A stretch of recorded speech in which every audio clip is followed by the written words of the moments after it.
విధంగా వివరించడం జరిగింది. అర్ధ వ్యాకోచం పేరులోనే ఉంది. అర్ధ విస్తృతి అంటే అర్థము వ్యాకోచం చెందటం.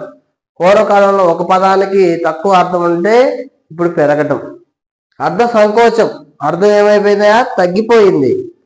దానికి అర్ధ పరిమితి అని కూడా మరొక పేరు ఉంది. దీన్ని అర్ధ పరిమితి అని కూడా అనొచ్చు. అర్ధ గౌరవం అర్థానికి ఏమైంది, గౌరవం పెరిగింది.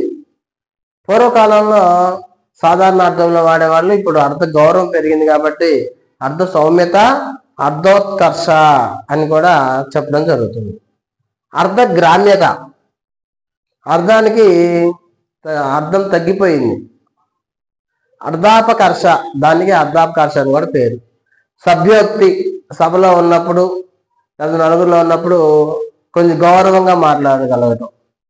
మృదుక్తి ఏదన్నా చెప్పదలసిన కఠినమైన అంశాన్ని మృదువుగా చెప్పటం. లక్ష్యార్థ సిద్ధి మనం దేనికోసమైతే ఉపయోగిస్తున్నామో ఆ లక్ష్యాన్ని సాధించగలగటం. లోక నిరుక్తి మనకు కొంతమంది పేర్లు ఏవి తెలియదు, వాటి పదాల పుట్టుక కూడా తెలియదు, దాన్ని అలాగే వాడుతూ ఉంటారు. వాటిని లోక నిరుక్తి అన్న చెప్పడం జరుగుతుంది.